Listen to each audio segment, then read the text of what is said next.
can't go that way.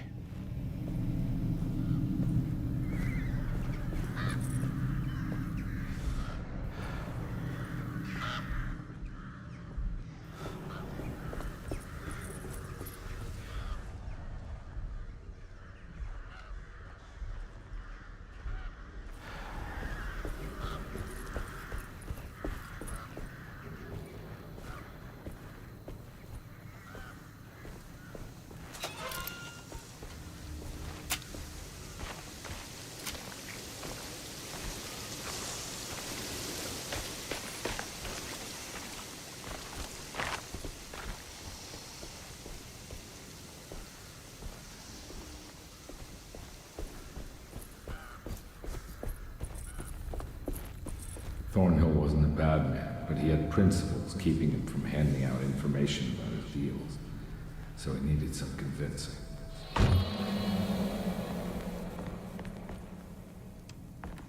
Well, every case can't be squeaky clean.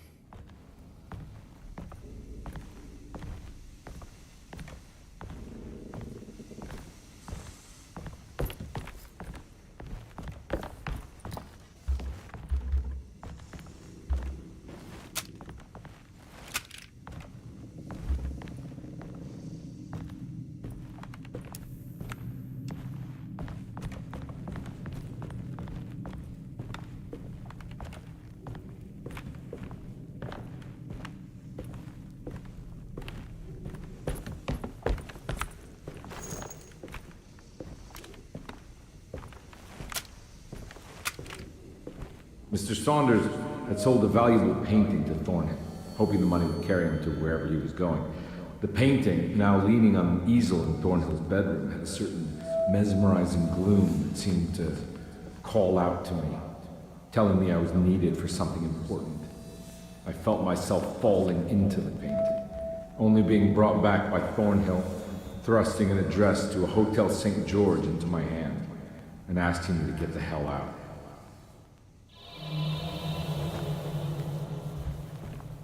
I don't remember this at all, but I can't say it didn't happen.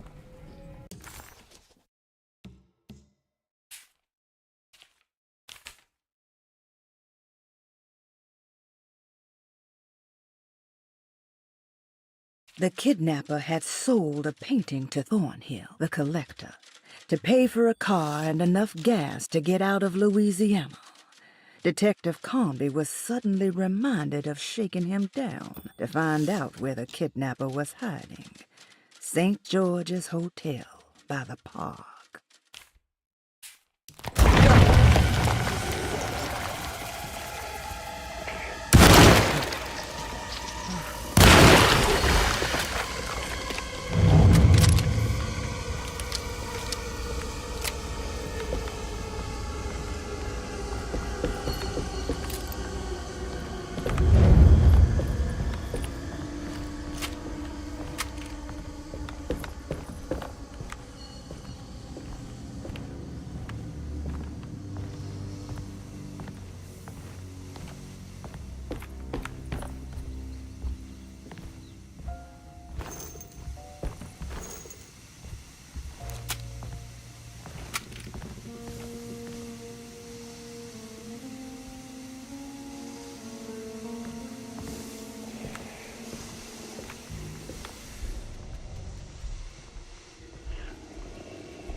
On my way to the hotel, the Morton gang caught up with me. I owed them money, a lot of it. I can't remember what for, probably some dumb gambling debt growing in size for each payment missed. I punched one of them out, and I sent the others packing. It was a stupid in greater numbers.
I found him.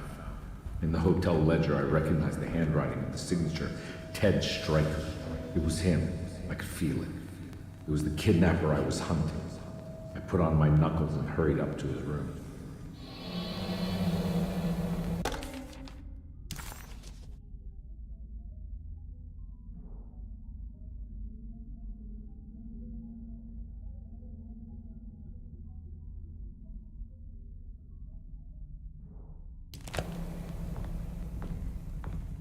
Something about that name, Ted Stryker, rings a bell. Feels vaguely familiar.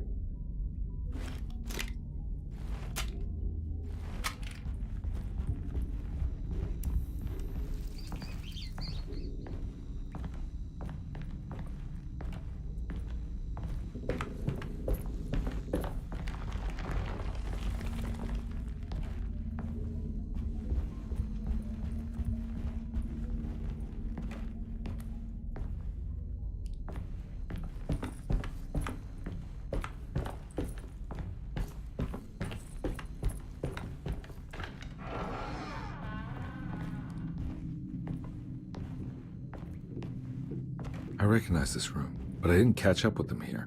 I must have followed them. But where?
That's right, he was running away, ditching his old life and marriage in New Orleans to find something better in Tallahassee.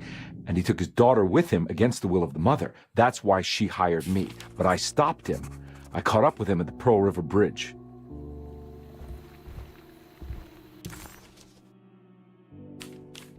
Detective Comby didn't recognize the bridge across Pearl River. It was firmly obfuscated by trauma, events that had left Comby scarred for life.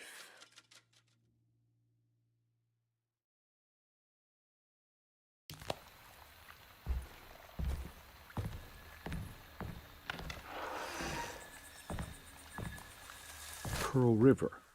This is where I caught up with them. This is what the Dark Man wanted me to revisit. But I'm still not seeing it. What am I forgetting?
Edward had heard the whispers for years.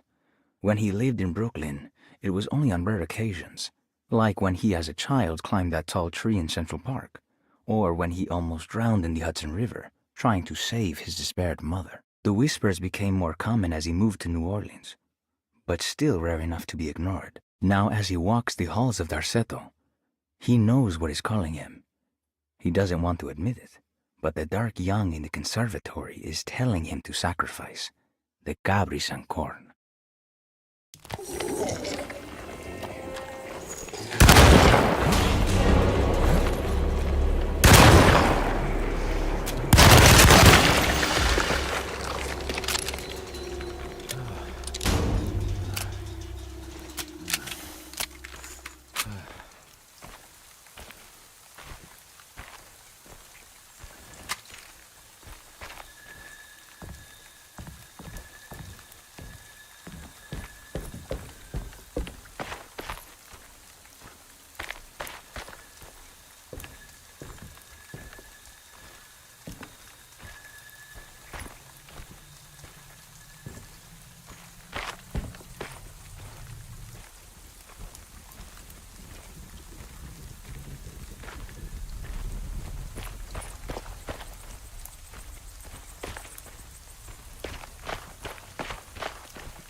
Oh no. It was her all along.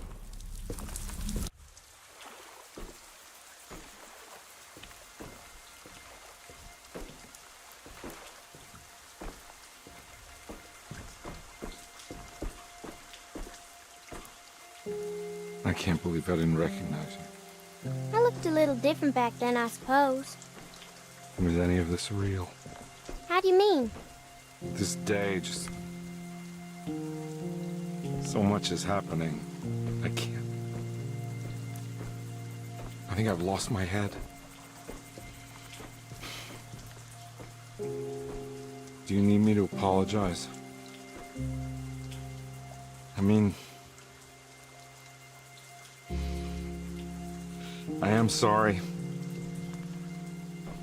I don't think I need to begin to explain. You're just a kid, Grace. I'm really sorry. I didn't mean for it to happen. Lies. More lies. No, really. I thought I was being a good guy by handing you over to your mother. I didn't know. I couldn't have known that she wouldn't care about you. I don't know how this works. What is this for? Some form of admission of guilt. Maybe acceptance. It's what the Dark Man wants. I guess we just watch my father die again then. You think he's alive? I know he is. He's down there, scared that he won't be able to get out. That he will drown with his daughter again. What are you saying? We gotta save him! We? Do it yourself. I'm down there with him, remember?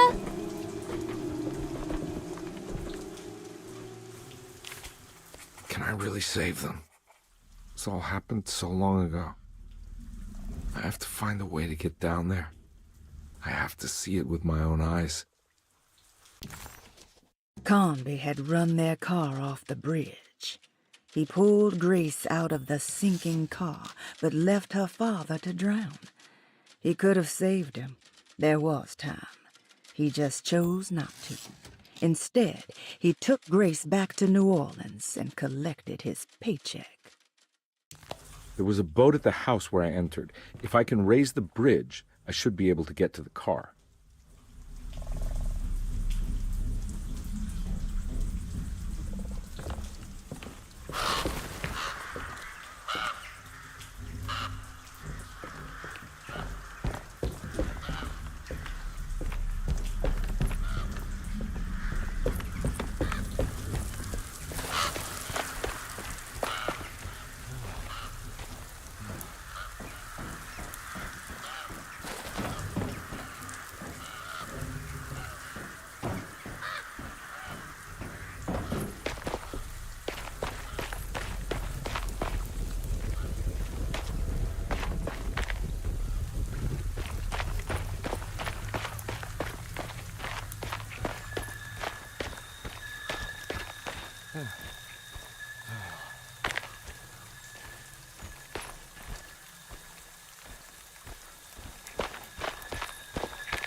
This must be where the bridge is operated.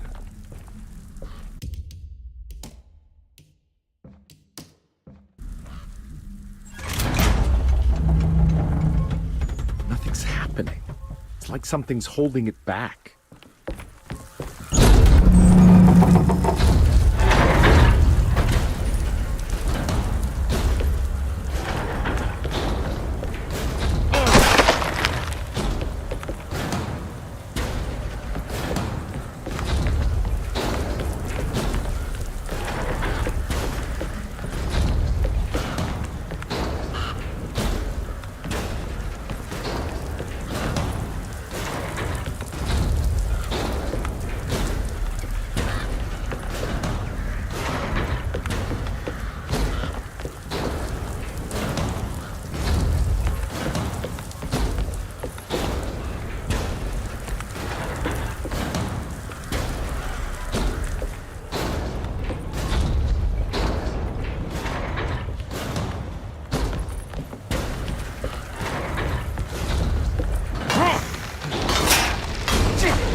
There we go. We should be able to pilot the boat on the bridge now.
I'm all out of bullets.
My God, Carnby. Are you okay? Don't leave me alone. What the hell have you been doing? What's going on here? Look at this mess! I'm sorry, Mrs. Thompson. Don't make me kick you out of this house! Now get out!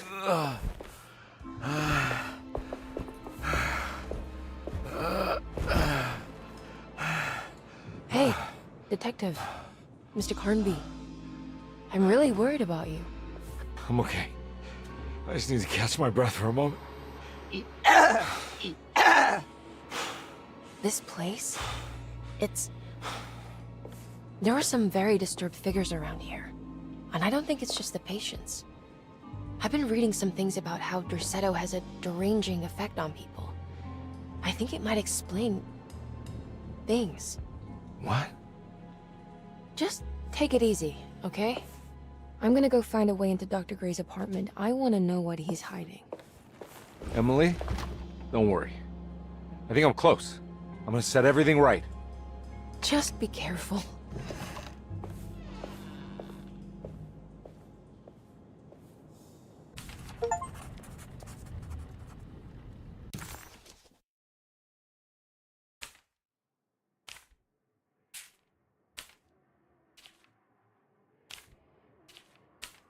The dark man had forced Carnby to face his memories of Grace and her father. How he ran him off the bridge at Pearl River and carried on to steal his child as he was drowning. He then handed Grace off to her mother because that was the job, and you don't question the job. You take the money and get drunk. As Carnby slowly accepted his trauma, he started to wonder why it was his and not Jeremy's. The steamboat was a hideaway that Jeremy had built over the last few days. Having seen his memories extracted and expanded into physical realms by the Dark Man, his unconscious mind had decided to take the chance that Jeremy could manifest a world in secret. A world that wasn't sanctioned by the Dark Man, deploying his own self-deceit as a gambit against his Dark Master.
It wasn't clear to Detective Conby that he had actually accomplished anything, but he had the distinct feeling that he was making progress.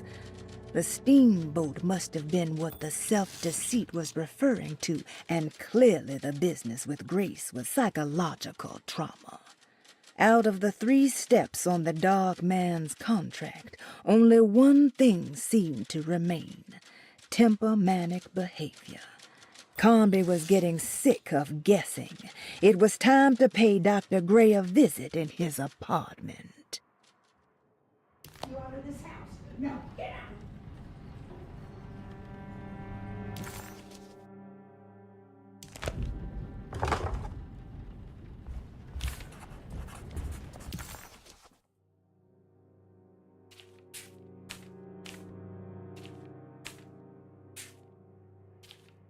It wasn't clear to Detective Conby that he had actually... It wasn't clear to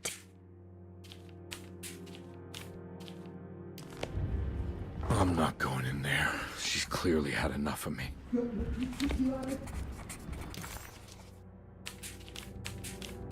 It wasn't clear. It wasn't clear. It wasn't clear.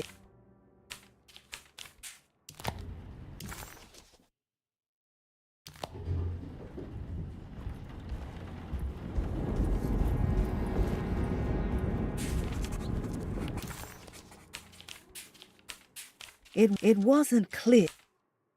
It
Detective, am I glad to see you. Lock the door, will you?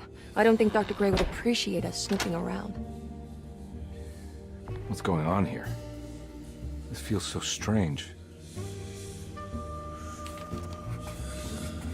Detective Conby felt removed from himself, like driving drunk. He carefully tried to navigate his environment. What the hell was going on?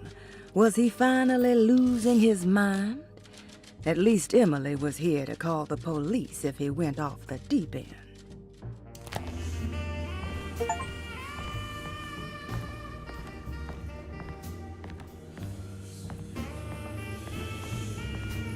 Have you found anything? What? Yeah, I've seen some things. Okay. Let me know if there is anything you want to talk about.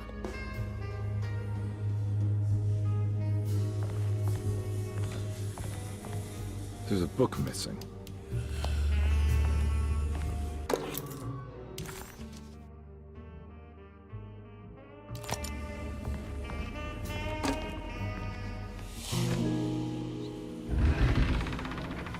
What did you do? I was just rearranging the books. Well, come on, let's check it out.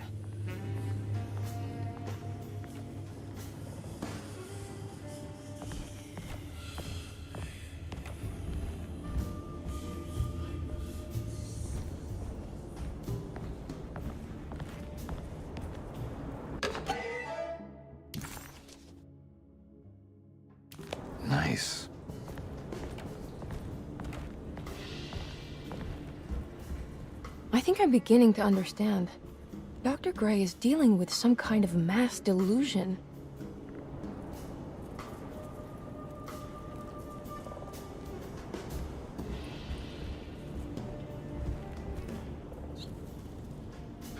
What were you saying about mass delusion? Derceto seems to have a deranging effect on people living close by. It has a history of creating cults devoted to some nature goddess. Even the name Derceto refers to the cult existing here before the Civil War. Derceto was the name of an ancient fertility goddess worshipped in Syria. Dr. Gray and his friends, however, seem to prefer the Black Goat of the Woods with 1,000 Young, or Shub-Nigroth. And that name can only have come from my uncle's twisted mind.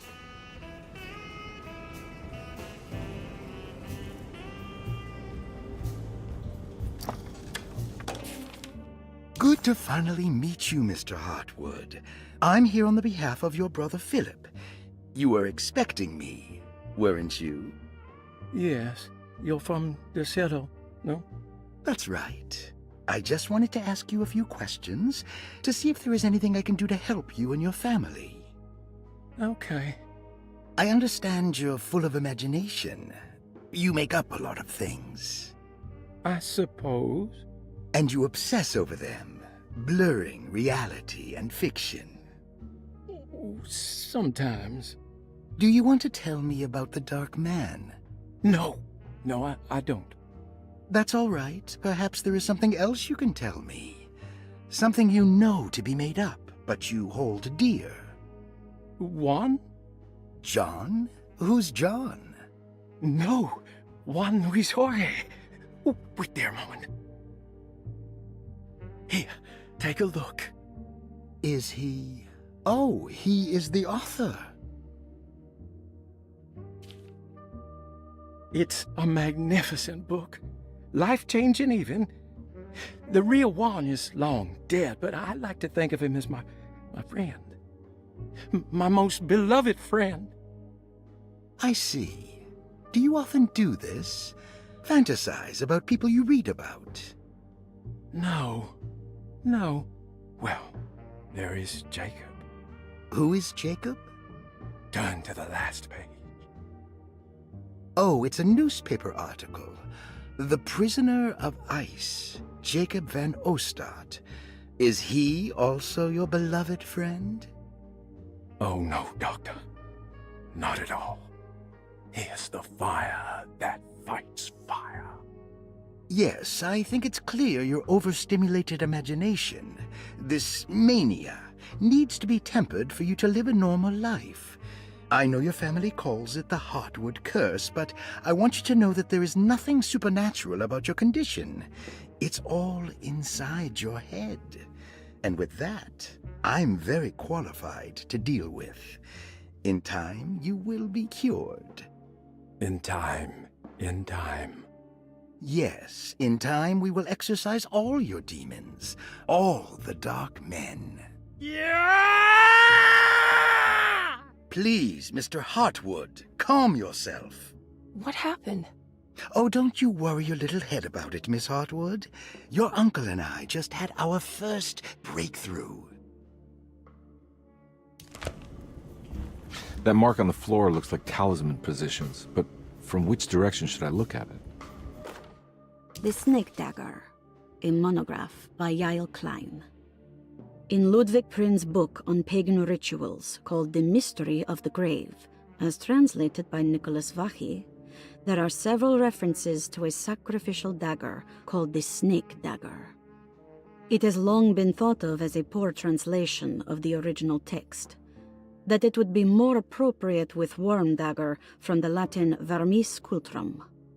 This seems natural following the recent consensus that the original title of Prin's book, De Vermis Mysteris, should literally translate to the mystery of the worm. However, this would take away from Vachy's great effort at translating the underlying meaning of the words and revealing several cultural beliefs. While Prin certainly was using the term worm as a symbol or synecdoche for death and the dead, which is made clear by the contents of the book, in the case of the dagger, we shouldn't be too hasty to dismiss his translation. Reading through Vahi's correspondence with his patron, it appears that he had more than just the Latin text at his disposal.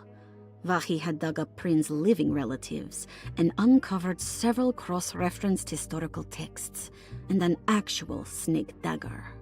The dagger was dated to the early Middle Kingdom of Egypt and had such a clear shape of a wave that Vahi considered calling it the sinusoidal blade. Knowing the full story, it seems prudent that he chose to translate it as snake and not worm. There are several reasons why this choice of word helps us understand the pagans that Prin's book attempts to describe.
You think all of them are in this cult business?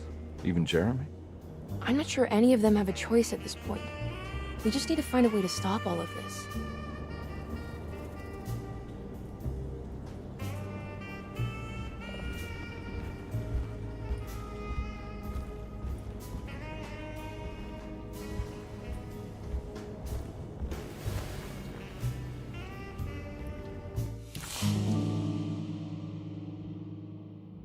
Huh. Has that been there this whole time?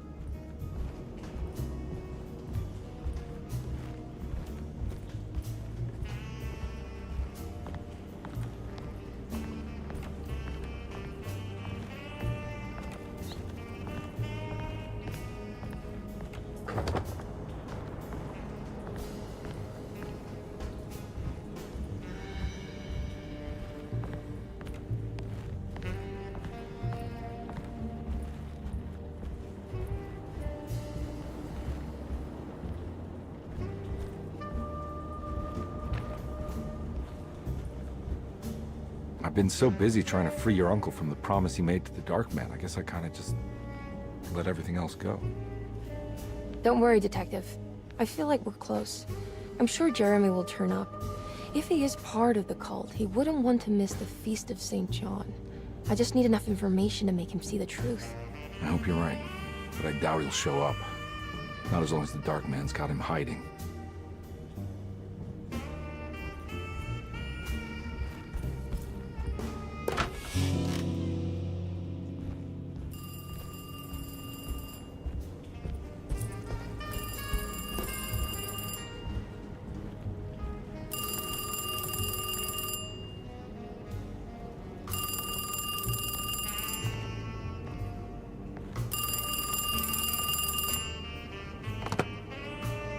Hello? Detective Conby. Who is this? Jeremy? Jeremy is with the Dark Man. You can't save him. Well, I've done everything he wanted so far, and there's just one more thing on the list. I expect him to keep his promise and return Jeremy unharmed. Get out, Detective. While you still can.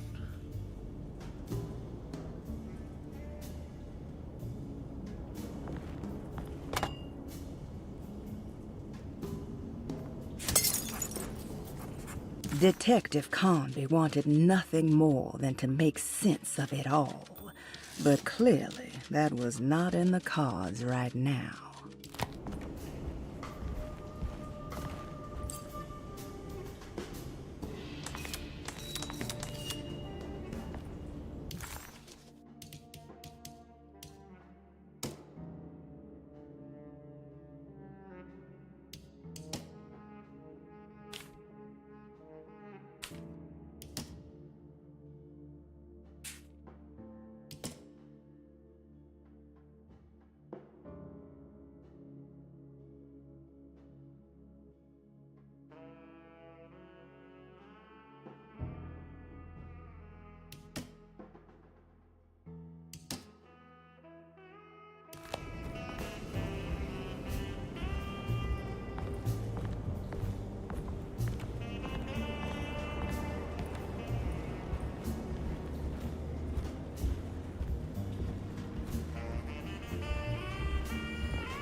You okay? You look a little frazzled. Just stupid telephone. I know. I tried calling the police earlier. The telephone is completely dead. It's not... Yeah, no, the telephone isn't working.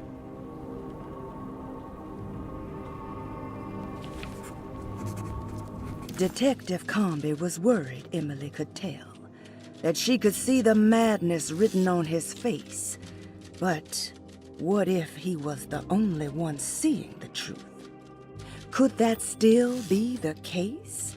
If only he could find evidence that would make her understand that he had seen beyond the veil, or at least something that would show her he was worth the money she was paying him.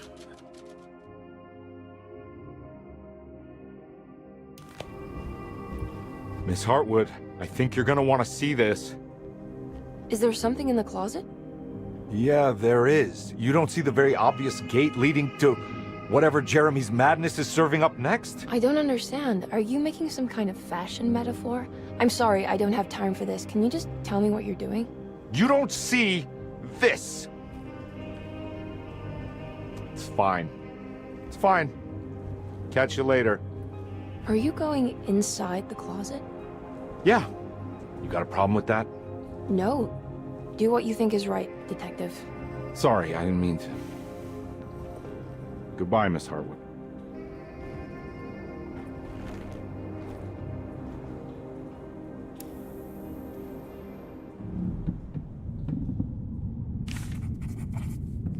Disheartened by his failure to make Emily understand what he was doing, Detective Conby actually felt better seeing the frozen hell before him. There was a finality to it. Its clear symbolic opposite to the dark man's desert made him realize this was the end. Soon it would all be over.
What can be said about Jacob van Ostad without evoking contempt or apologia?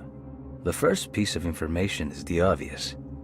He is not the explorer Jeremy idolized in his youth, but the figment of his imagination. If you want biographical facts, I am not the one to answer such questions. In the case of Jeremy, he is a guardian of imagination, or rather a persona appointed the role of containing a self-sabotaging mania. However useful Jacob once was, his loyalty to Jeremy has slowly been replaced by fanaticism. Like a firekeeper who has for decades been burnt by his own sacred flames, now does what he imagines the fire wants. Jeremy has lost all control over Jacob and suffers greatly because of him, but is admittedly also still invigorated by his labor. In the plainest of words, Jacob keeps Jeremy sick so he can remain Jeremy.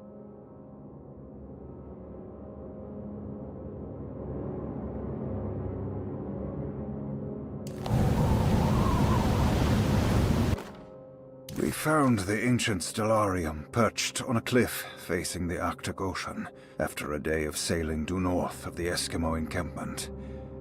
Jacob van Ostad was our most keen member of the expedition. He had been chasing down the source of a peculiar type of crystallized metal present in several sacred items among the natives on the northeast coast of Greenland. The site was a remarkable find for any explorer, and we were all enraptured in our search for enlightenment and meaning. The surviving architecture seemed almost unearthly in origin and astonishingly sophisticated. The metal Jacob was searching for was abundant, almost ubiquitous. We were so taken by our find that we were surprised by the sun falling below the horizon. As we quickly picked up our gear, ready to head back to our camp, Jacob van Oostad declared that he wanted to stay. He was adamant. We begged him to reconsider. The night would be getting colder by the hour, and we feared for all our safety. Jacob refused, threatening us with violence if we wouldn't leave him alone. As the snowfall turned heavier, we left him there on his own. The next day, the weather became worse, and we had to spend hours enforcing our shelter as our tents became increasingly useless. The group had written off Jacob, thinking he must be dead.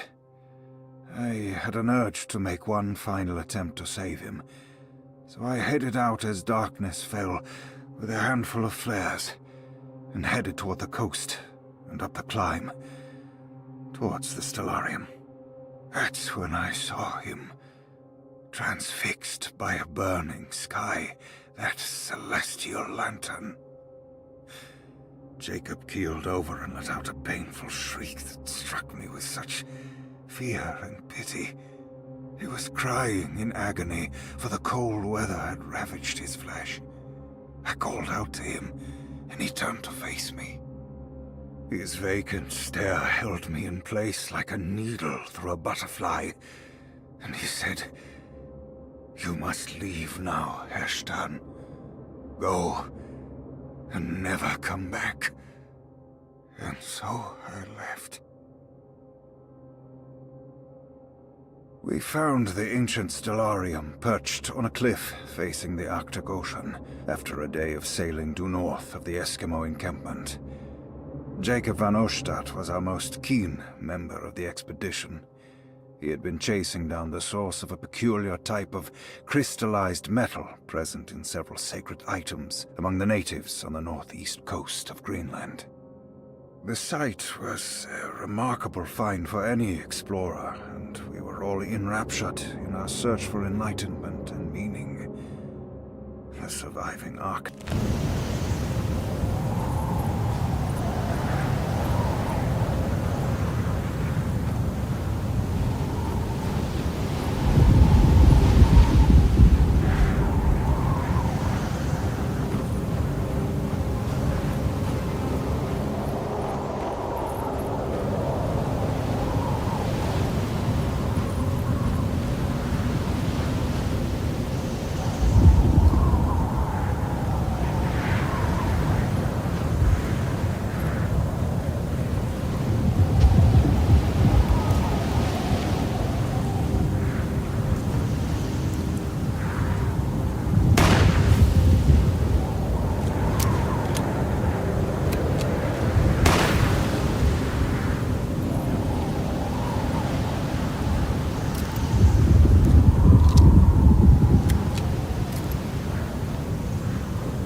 Hey, you!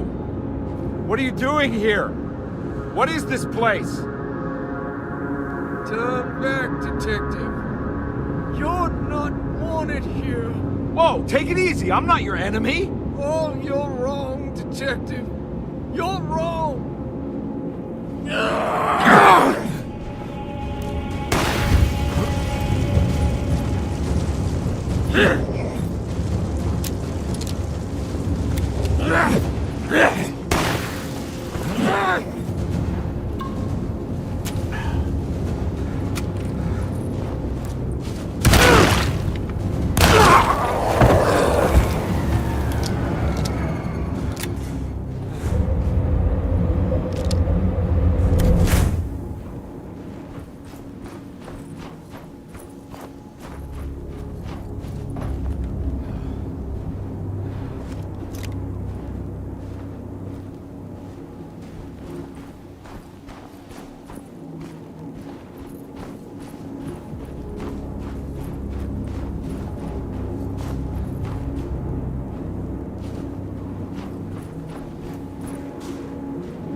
Of course, the Taurus.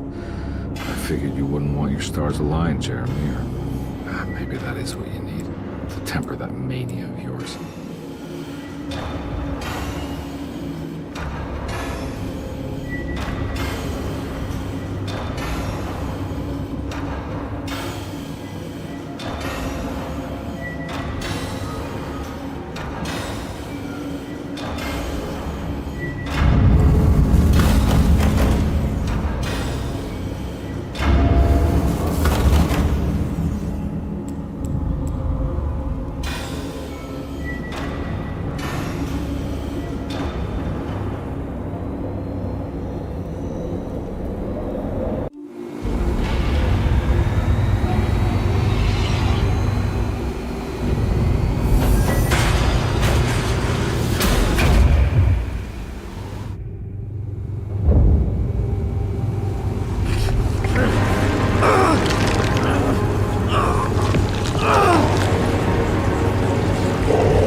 Jeremy?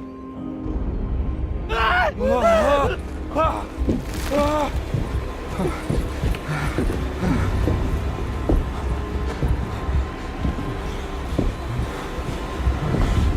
did everything! Aren't you happy? Stupid charlatan! What more do you want from me? You want me to lose my mind? Oh, my lord! Doctor! Baptiste! Quick! Jesus. What were you thinking, compadre?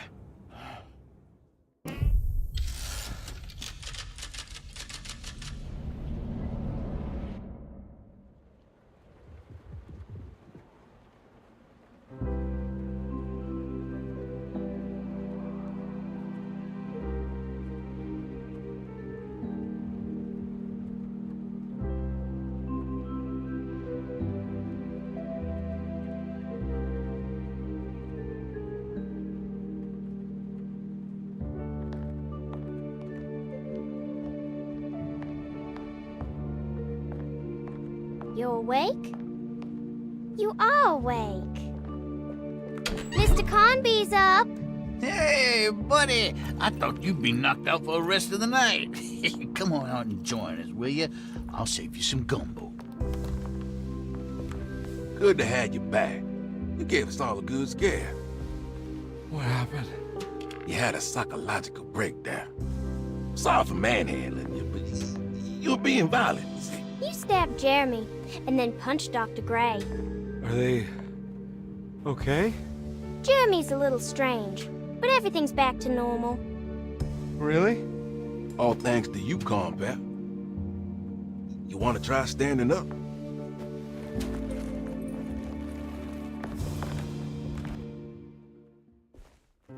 Well, if it isn't the hero of the day. How are you feeling, Detective? Never better. How about you two? Hey, Jeremy, I didn't do too much damage, did I? Things are fine. Very quiet. What's up with him? Painkillers? No. You see, despite you having the finesse of a one-eyed butcher, you managed to lobotomize dear Jeremy. I did what? It's actually quite impressive. It's not like I hadn't considered it myself. I just wish Jeremy could have been helped without reducing his personality to that of an oyster. But he's gonna live. Of course. As long as someone keeps feeding him, he'll outlive the best of us.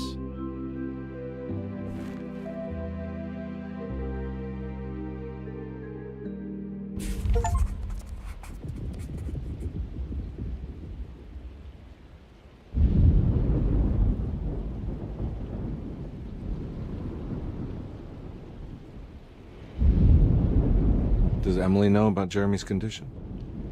Yes. She seems to be handling it quite well under the circumstances.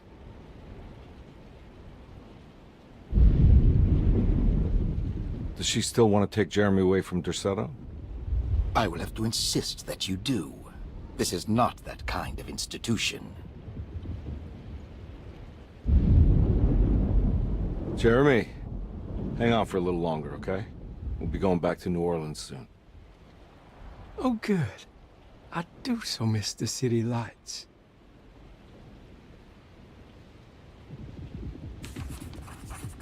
Case closed. Detective Conby had found Jeremy and brought him back to Derceto. He worried that Emily wouldn't be all that happy with his performance, considering Jeremy's impromptu brain surgery. Maybe she would refuse to pay him in full. It was the kind of thought that would normally infuriate Conby, but right now he just felt happy to be back. No matter if he would be seeing the $150 or not, he couldn't wait to rendezvous with Emily and go back to New Orleans. Everything was back to normal. Did any of it really happen? What had Conby actually been doing all night?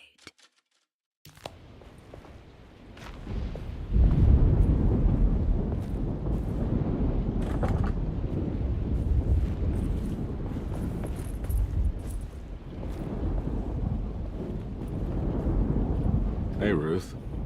Glad to see you made it back to Derceto. You too, Detective. Make sure to stay for the festivities. It's no Mardi Gras, but it ain't bad.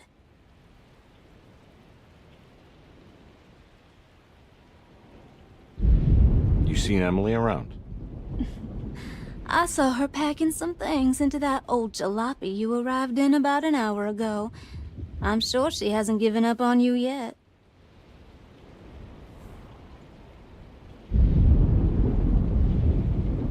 Catch you later. Looking forward to it, Detective.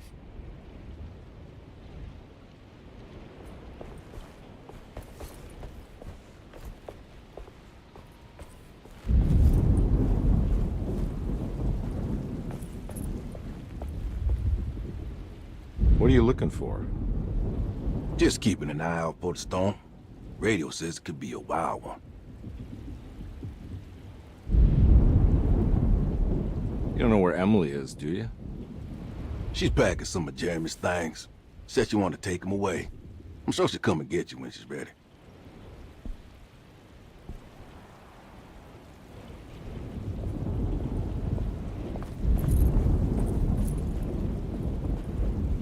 Good to see you back on your feet, Detective. Have some gumbo. Thanks. I'll save it for later.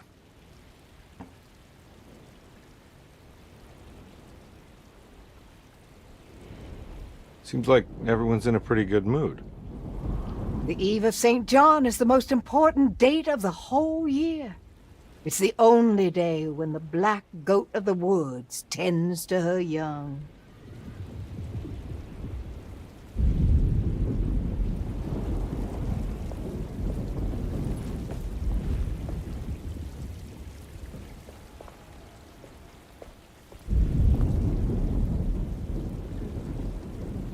That is one impressive tree. More impressive than you could ever imagine.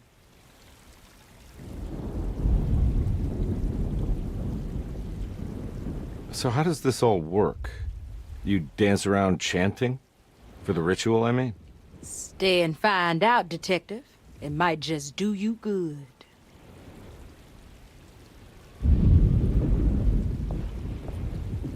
All right, tell me, what the hell's about to happen here? Every year we have a little turn-the-page ceremony by the tree. It's symbolical. It's like life has its cycles of grief and happiness. You know? Just like a tree facing the seasons. Things change, but remain the same.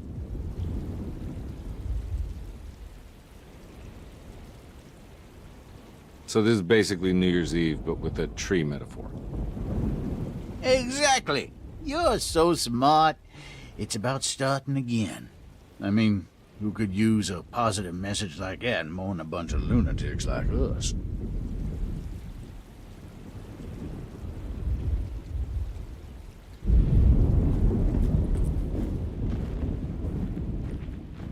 Hey, kid. What are you up to? Preparing for the ceremony. I don't want to disappoint Mother.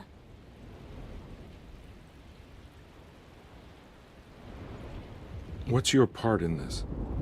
I'm the Cabri Corn. It's very important. Only I can settle our debt.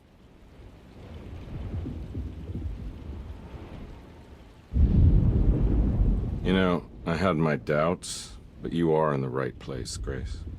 I think you might be right. For once.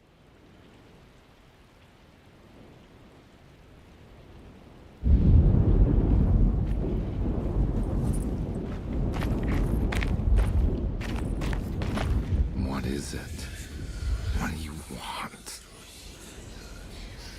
Don't worry. I'll remember. You should have them.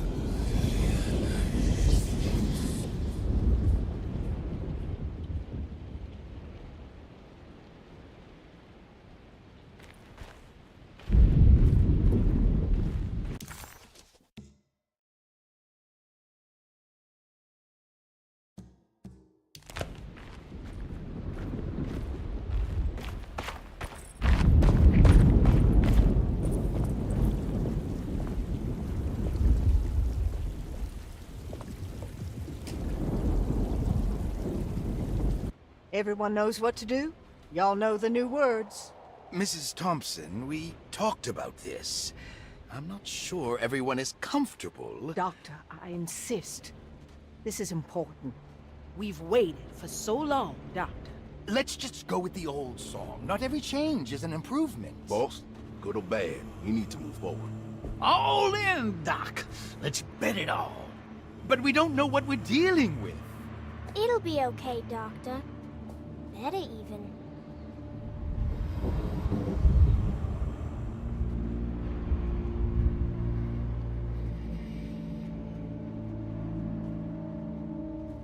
Ever there are praises and abundance to the black goat of the woods. Hear us, mother. Take pity on us. Take pity on us. Ever Hear there us, praises Mother, and praises abundance and to the black goat of the pity woods. on us. Hear us, Mother, and take pity on us. Take pity on us. Ever there's praises and abundance to the black goat of the woods. Hear us, Mother, and take pity on us.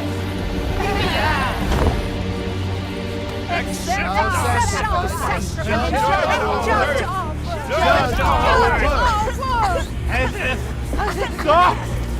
Are you crazy? This here's what needs to happen, Carl. Grace! Stop! Shoot the ground! Shoot the ground! The black goat of the woods! Up in the ground! Yeah!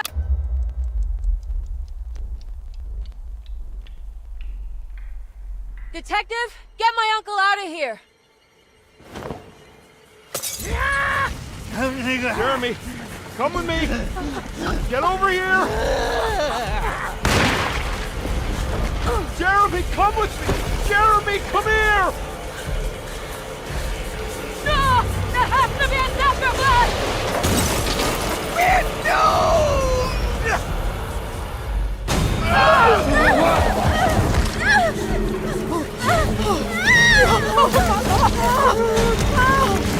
Jeremy! Come on.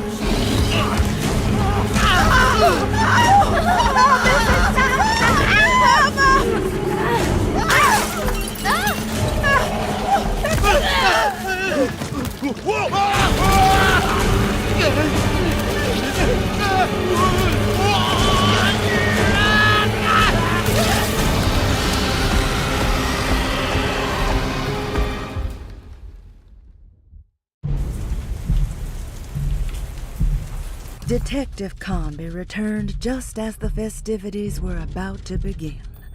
Emily was grateful that she didn't have to sit through whatever ceremony the people at Derceto had fashioned. Instead, they excused themselves and made their way to the front side of the house. With a tremendous sense of relief, Emily climbed into the car. She watched Comby ready the back seat for Jeremy in the rearview mirror. What a long night, she thought. Thank God it's all over.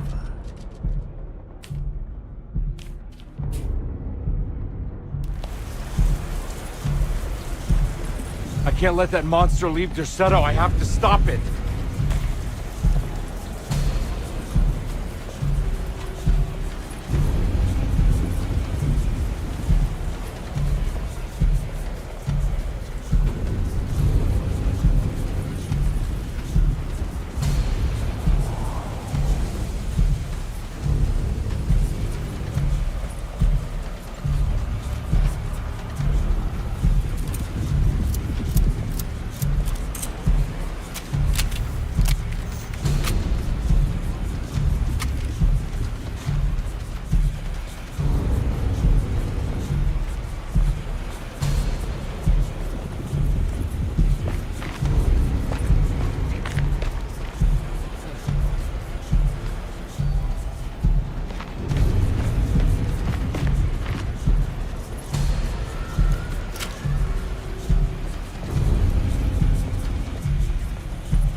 הלו.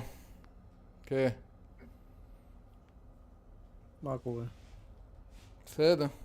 הוא לא פה? לא, הוא לא עונה. טוב. בטח הלך לאכול או משהו. כנראה. טוב.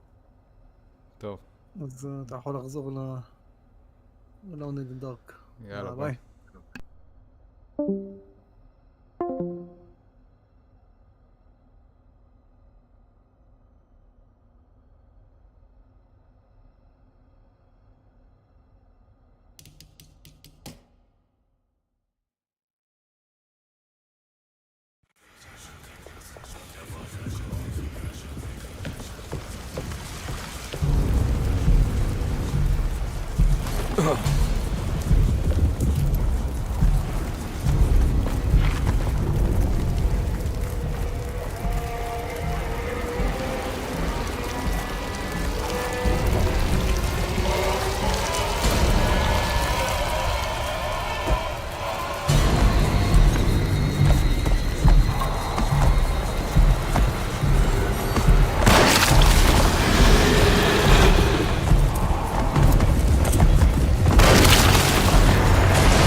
Detective, Oh, what the hell was that?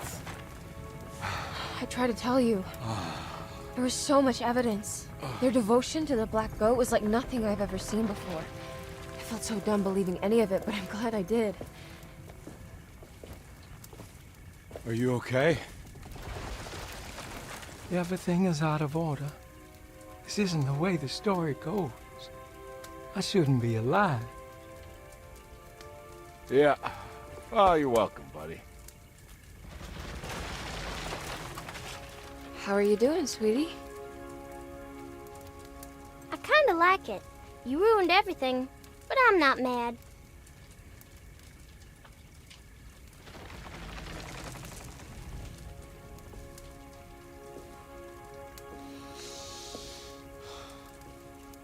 All right, you ready to head back to New Orleans? Come on, Jeremy. We're leaving. Can I come? I thought you said you didn't need saving. Don't leave her. She's important. Of course we're taking her with us. Yay, I'm important.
My God, awake to deeds unseen in sinful New Orleans, where many poor things run needles through kins. Oh God, you know I'm one. There is a man in New Orleans they call the darkest sun. He seizes your soul and swallows it whole. Oh God, they're gone. The flood will come and take a whole of New Orleans. Then she will rise and turn the earth, turn it inside out.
Hello? It's so quiet. Where is everyone? This is a big place. Maybe they're on the other side of the house. Stay here. I'll have a look.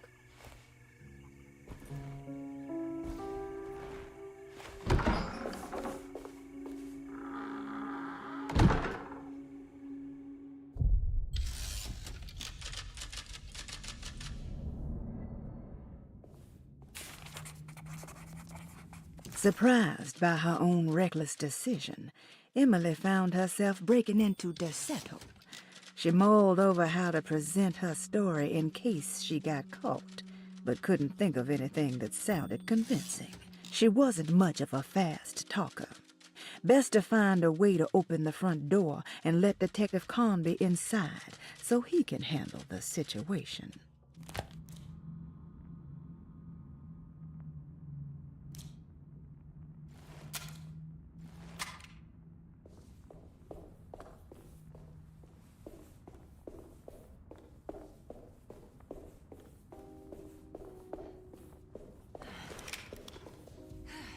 What's this?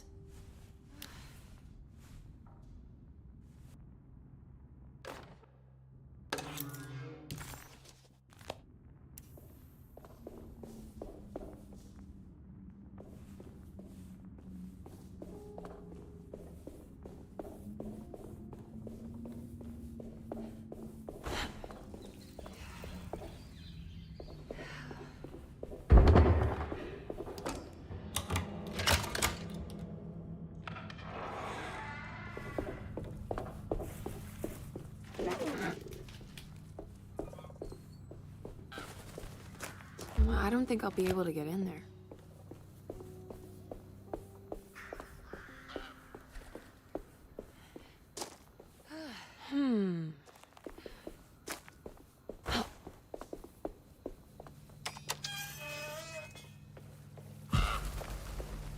This must be older than Derceto.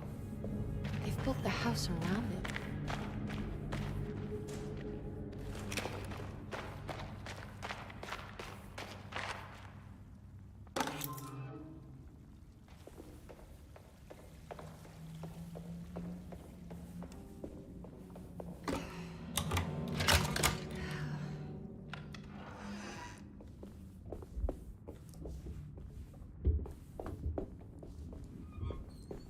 I'll just take this.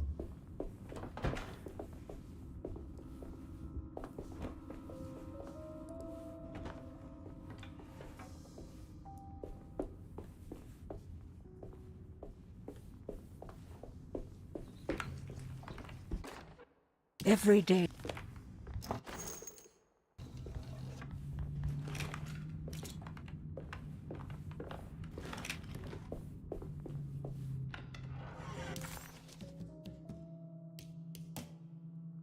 Every day your silence weighs a little heavier. It's been a difficult year for everyone, and many have lost all hope. I read in the papers about people suffering. Pictures of dust-covered landscapes without a drop of water. I wish I knew if you were still tending the earth or if you had turned your back against us. I have started to look for help elsewhere. I pray you will tell me if I am going down a path that you find disagreeable. With help from Baptiste and Charlotte, I found comfort in the practice of the voodoo. I have long been skeptical of that Caribbean cult, but it's been of good use to me. It seems all harmless in my book. I say some words dreamt up by the Creoles, and I carry around a small pocket of gris-gris. Nothing of this is mentioned in the Bible, of course, but the French Quarter priestess tells me it's all connected. She says the Christian God is just one more perspective on the creator of things. That's what I like to think, but the other way around, that the spirits of her faith are just aspects of you, our Heavenly Father. I am so grateful for the words you gave Mr. Hartwood. We will sing your praises at St. John's Eve. The world will be blessed soon again. Only the sacrifices of the Old Testament compare to your demands. Let it be the truth. A mother of earth, wood, and dirt. A mother of 1,000 young. Sacred sand, $1. Black cat oil, $1.50. Devil shoestrings, $0.25. That makes $2.75, madame. What was that you were telling the doctor? A goat without horns. What does that mean? Ah, you must have misheard me, madame. I said no such thing. Please, I know I don't look like any of you, but I'm devout. I'm ready to do what it takes. Do not be so eager to sacrifice the few things you have left, madame. Now please, leave my store. A goat without horns.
Please do not.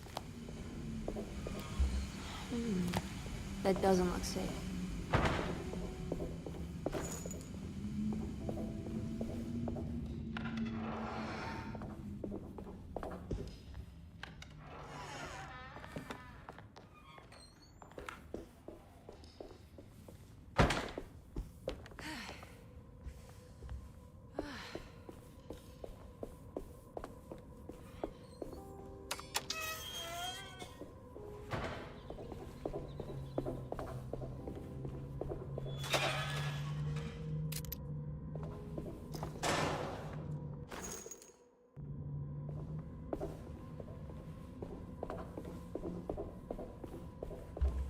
I need the key.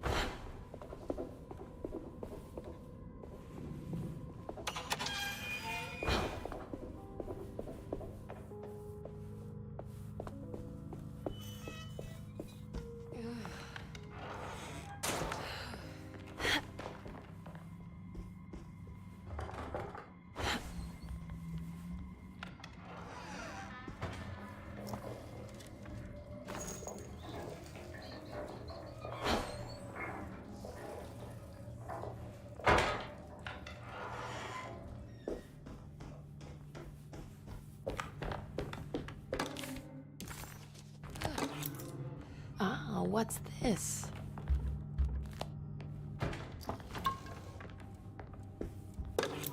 Sunday.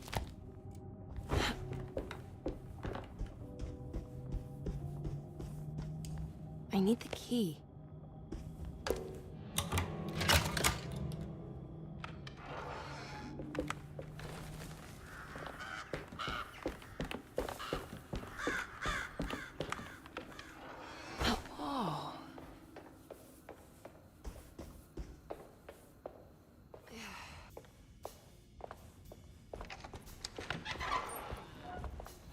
Wait, don't.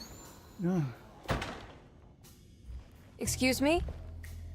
Do you know where I can find Jeremy Hartwood? Of course not. McCarthy, what are you doing? I told you not to lose sight of the girl. Don't you worry, Mags. I'll find that little rascal. Who are you people? What are you doing here? I'm sorry about all this, but I'm looking for my uncle. His name is Jeremy Hartwood. What are you doing, child? You shouldn't be alone. Go find McCarthy. Who are you? Are you here for the Fay Dodo? Go upstairs now. My name is Emily Hartwood. I'm the niece of Jeremy Hartwood. This is Detective Carnby. The police? Why are you here? No, I'm a private investigator. Sorry to bother you. My client's worried about her uncle. He's a patient here at Derceto. If you don't mind, could you direct us where to find him? No, I can't. Jeremy has gone missing. If you leave your information, I will make sure to contact you. Wait, he ran away? No, he won't leave the house. He's around here somewhere, and both of our orderlies are looking for him. That's unacceptable. Where's Dr. Gray? I want to speak with him immediately. Fine, I'll ask him. Wait here and don't touch anything.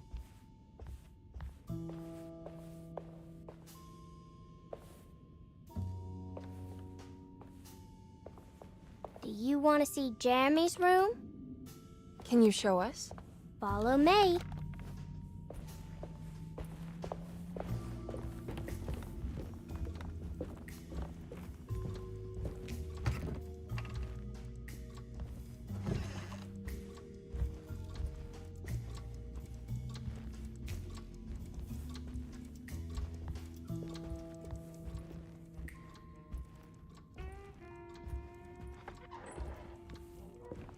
Thank you.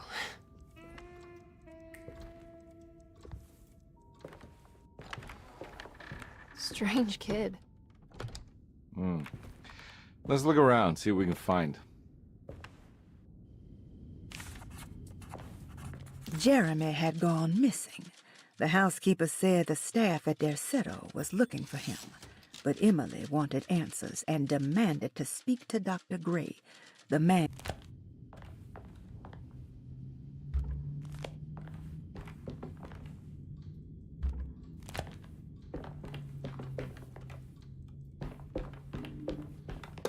Every night the dog...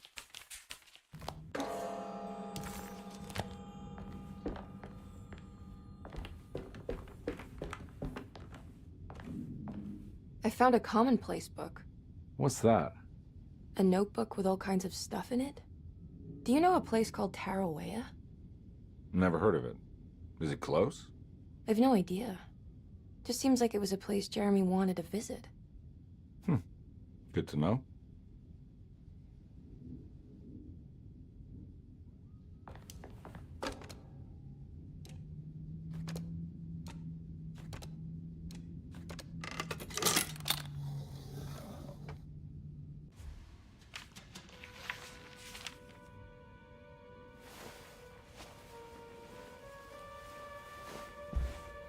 Have you ever seen anything like this? Looks like a talisman. You mean like this one?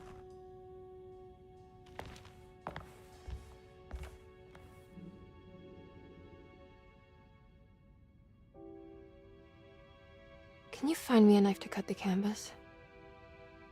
I want to take this with me. You want to take the painting? Sure, I'll find one.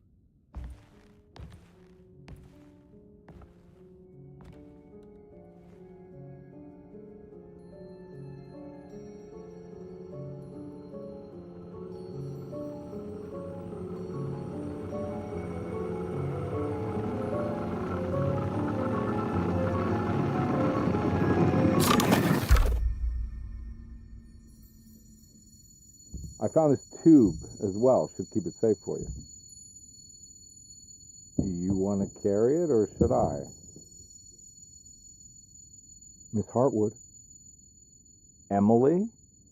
I'll take it. Thank you. We're done here, right? I'm not sure. I don't know how to do any of this.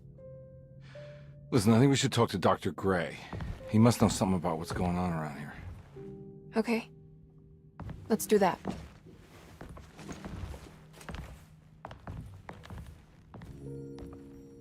Come on, I don't want to be here all night.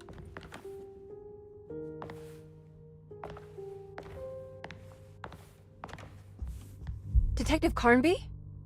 Where did...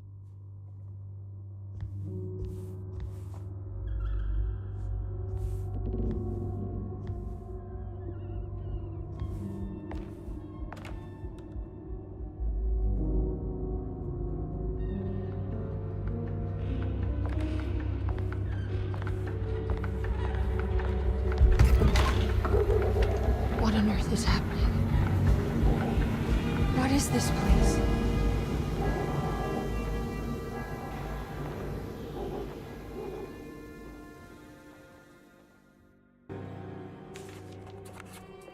Emily had never seen the French Quarter quite like this. Dark.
I can't go that way.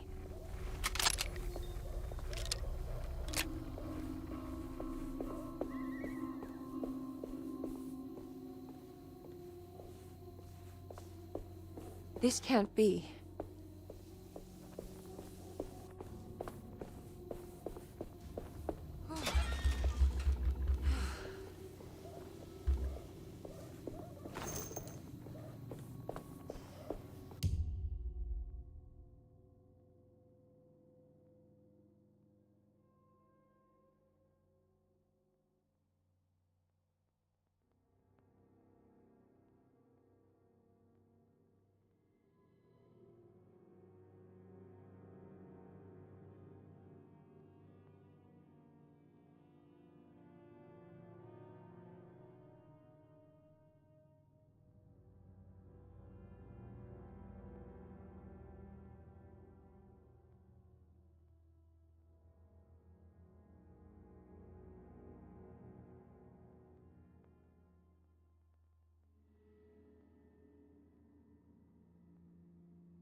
I can't go that way.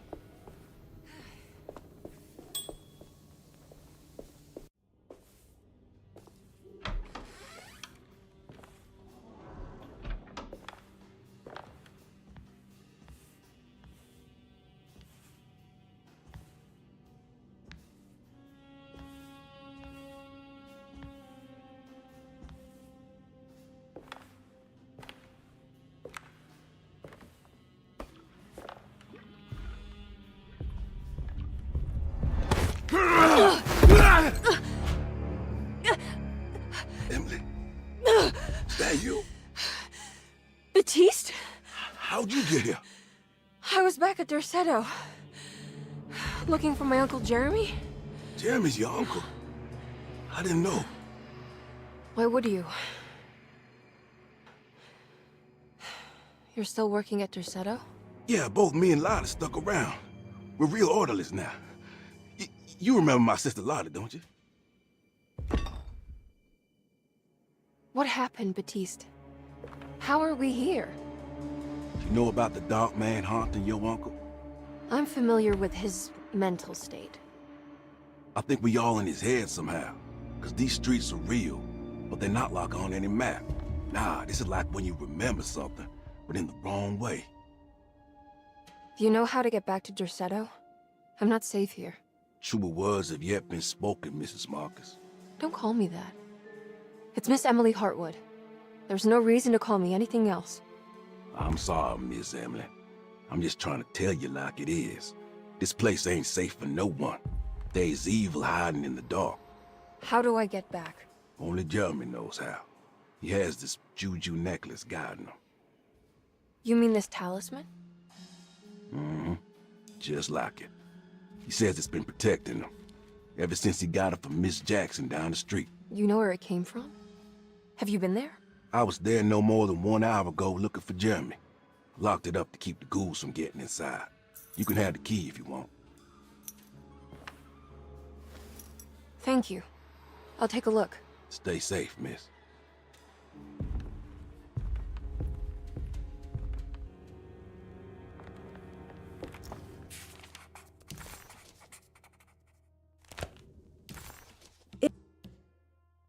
Emily couldn't understand where she was, but it felt like a waking dream. Baptiste, who she vaguely remembered from her past, claimed to work as an orderly at Derceto. He was also looking for Jeremy, and seemed to imply that he was chasing him through Jeremy's own mind. Maybe this wasn't Emily's dream, but Jeremy's, and she was trapped inside somehow. Baptiste suspected that Jeremy was in some control due to a talisman that he had been given by a Miss Jackson, a name Emily recalled to be one of the many voodoo witch doctors in the French Quarter. In hope to find a way back to Derceto,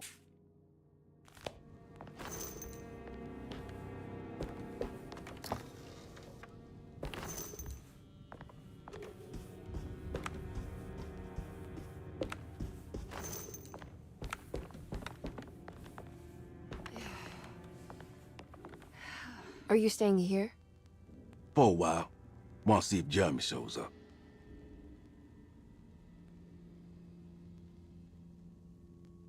Your sister. She also works at Derceto? Yeah, she the one who got us jobs.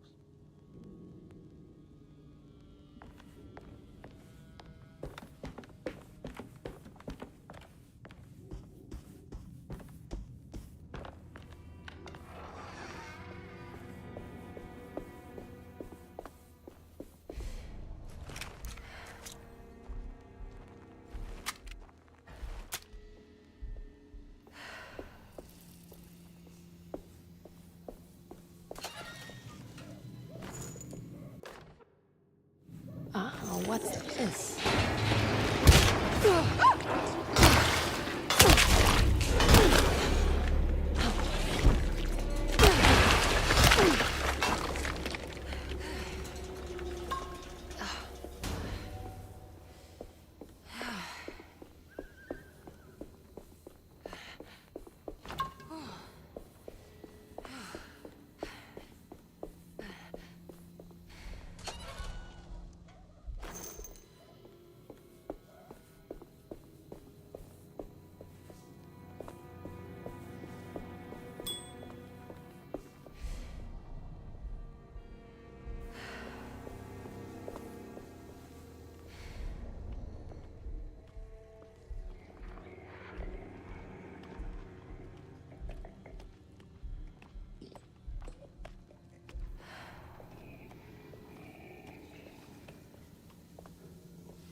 license plate.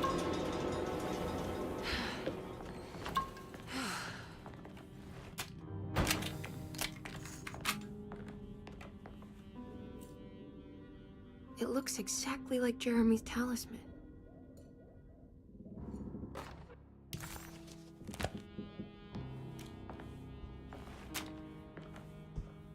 I think it's meant to hold the talisman.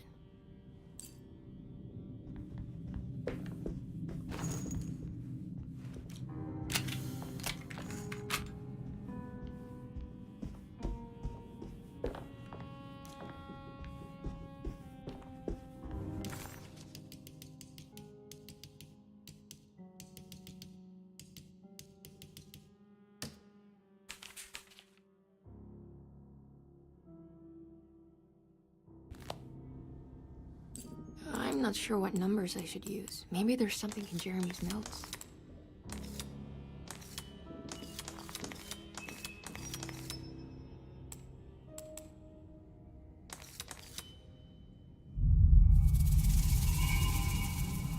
What's that picture in the glass? Where is that?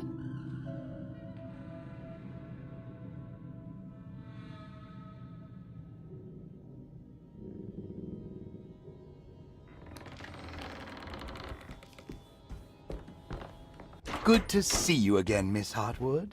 Mrs. Thompson told me you were here. She also alerted me that you brought a detective with you. I'm very curious to hear what this is all about. You don't remember me, do you, Miss Hartwood? We met at your family's house in the Garden District, when your uncle was about to be admitted under my care. No, I remember. Sorry. I'm not really feeling well. Oh, well, in that case, have a seat. Let me make you a drink. I don't seem to have made much of an impression on you. On the other hand, I can vividly recall you and your parents. Because of our cheerful disposition, I'm sure. You are far too intelligent to think that. You come from a joyless family, Miss Hartwood. The only amusement I took from my visit was discovering that the young lady's drink was an old-fashioned. Very astute. Is that supposed to make you seem attentive or intelligent? Whatever you prefer. Are you ready to tell me why you are here, Miss Hartwood? And why you brought a detective? I received a letter from my uncle. He seemed certain that he was in danger here. If I find out you're treating him badly, I'll be taking him back with me to New Orleans. Really? Is he going to live with you in your tiny garçonniere? That would be a spectacular way to ratify your spinsterhood. Because you are well aware that your father would never let him back in his house. No, I have it. Maybe you can bring him back up north. You've been wanting to move back for quite a few years, haven't you? You always preferred your mother's side of the family. Jeremy is free to leave with you. I won't object. However, there is one problem, as you might have learned. He is, in fact, missing. Do you know where he could have gone? No, I'm afraid I don't. I have my staff looking for him. I'm sure he will show up eventually. Especially if he learns that you are here. He is quite fond of you. What can you tell me about his condition? I never heard a proper diagnosis. What is your medical opinion of him? Well, let me think. He is an anxious man, depressed, even. He suffers from a perceived lack of order in his inner and outer life. He constantly complains about events not presenting themselves according to their divine nature. And the Dark Man? Hard to tell if it was ever anything specific. Jeremy uses the Dark Man as a psychological scapegoat to avoid facing the truth that he is in any way at fault. You don't think there can be any truth to the Dark Man's supernatural existence? Why would you ask that? Can we ever be sure? If the Dark Man is some sort of evil presence that is in possession of Jeremy? Well, I assure you, any evidence that you experience supporting that claim is purely delusional. Don't get caught up in mass hysteria, Miss Hartwood. You wouldn't want to take your uncle's place in this hospital, would you? I'll be leaving now, Doctor. I need to keep looking for my uncle. Do so, Miss Hartwood. I'll let you know if he shows up.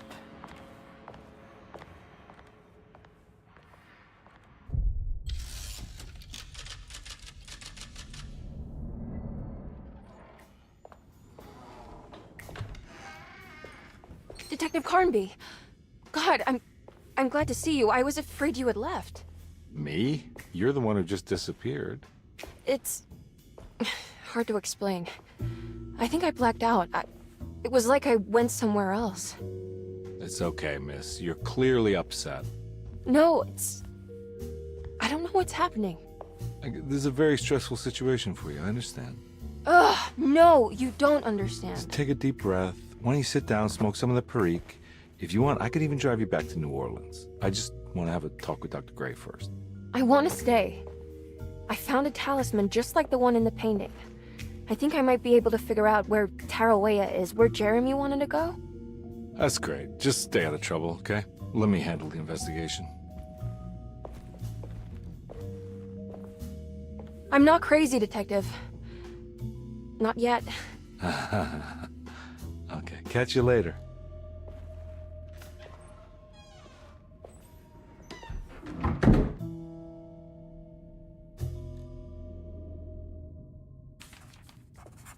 Despite making a fool of herself in front of Dr. Gray and Detective Carnby, Emily felt surprisingly invigorated. She felt absolutely sure that it was her manipulation of the talisman that had brought her back to Derceto. Jeremy mentioned 2 items in his commonplace book that somehow connected him to 2 more dreams, or whatever they should be called. If Jeremy had 2 more worlds open to him, then maybe he would hide there if he was scared. Or maybe he found a way to Tarawea, the place Jeremy so desperately wanted to visit. Excited to follow up on her clues, Emily set out to...